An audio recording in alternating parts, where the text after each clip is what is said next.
श्री स्वामी समर्थ. जय शंकर. आज आपण पाहणार आहोत की शंकर महाराजांना अष्टवक्र शरीर का मिळाले हे स्वतः ते उत्तर देत आहेत.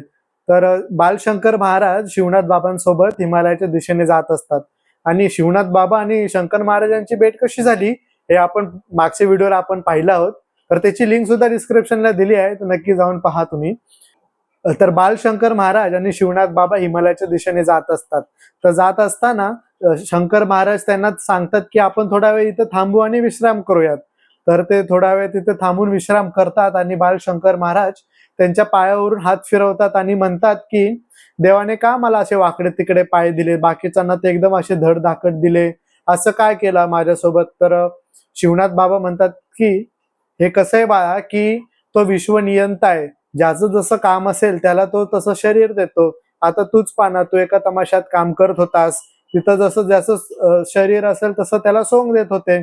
तसंच विश्वनियंता आहे तो विश्वधार, ज्याचं जसं काम असेल तसं त्याला तो शरीर देतो. आता शिवनाथ बाबा एक गोष्टीचं उदाहरण देऊन त्यांना समजावतात. आता गोष्ट म्हटल्यावर बालशंकर महाराज फुलून उठले. अरे वा, गोष्ट सांगणार आता. तर मग ते गोष्ट सांगतात एका राजाची आणि सेवकाची. एक राजा होता आणि त्याचा सेवक होता. तेव्हा राजा आणि सेवक या दोघांचं नातं इतकं घट्ट होतं, एकदम मित्राचं, जीवा भावाचं, एकदम खास असं होतं. तर एकदा ते जंगलामध्ये जात असतात. जंगलामध्ये जाता जाता गप्पा मारता मारता सैनिक मागं राहतात आणि हे पुढे निघून जातात आणि जंगलाची वाट चुकतात. त्यांना भूक लागलेली असते. तर सेवक म्हणतो, थांबा महाराज, मी तुमच्यासाठी काहीतरी खायला घेऊन आणतो. तर तो सेवक जातो आणि एक फळ घेऊन येतो. तो फळ घेऊन येतो आणि तो महाराजांच्या हातात देतो. राजा, तो जो काही राजा असतो त्याच्या हातात देतो आणि त्याला कापतो, एक फोड कापतो आणि तो राजा म्हणतो की तुलाही भूक लागली आणि तू हे आणलं तर तू ही पहिली फोड तू खा. तर तो सेवक फोड खातो, दुसरी मागतो, तोही खातो, तिसरी मागतो. असं करत करत शेवटची जी फोड उरलेली असते तीही त्या राजाच्या हातून घेतो. तर त्या राजाला राग येतो. तर राजा म्हणतो की काय हे असं, मला एक शेवटची फोड राहिली ती तू खाऊन दे ना. तर तो सेवक असतो, तर त्याच्या हातातली फोड हिसकावून घेतो. सेवक ती शेवटची फोड हिसकावून घेतो.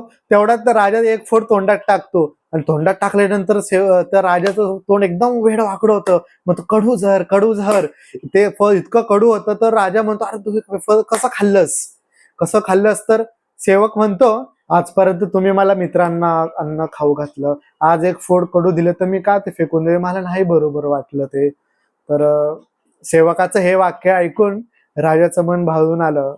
ही गोष्ट ऐकून शंकर स्तब्ध झाला आणि शिवनाथ बाबा म्हणाले, कळाली का हे तुला गोष्टीचा अर्थ. बालशंकर म्हटले, हो कळाले, आणि शांत झाले. शिवनाथ बाबा म्हणाले की हेच तुझं अष्टवक्र शरीर पुढे भविष्यात तुझ्या कामी येणार आहे. महादेवांनी पण असा अवतार घ्यायचा काय निर्णय घेतला, फाटके वस्त्र, एक गरीब असा, कारण बाहेरील आवरणाकडे न बघता आतील गुणांना ओळखावं, याच्यासाठी त्यांनी हा असा अवतार घेतला आणि शिष्यालाही गुरु परखता यावा, योग्य गुरु कोण तो निवडता यावा, जेणेकरून त्याचं आयुष्य नाही तर भोंदी बाबा यांच्या न लादी लागता योग्य गुरु कोण हे परखता यावं, याच्यासाठी त्यांनी हा असा अवतार घेतला आहे. तर सांगण्याचं तात्पर्य असं आहे की विश्वनियंताने जसं बनवलं आहे तर काही ना काहीतरी त्या मागचं कारण असतं. त्यामुळे आपल्याला जे काही मिळालंय ते त्याचा देवाला आभार मानावा. श्री स्वामी समर्थ. जय शंकर.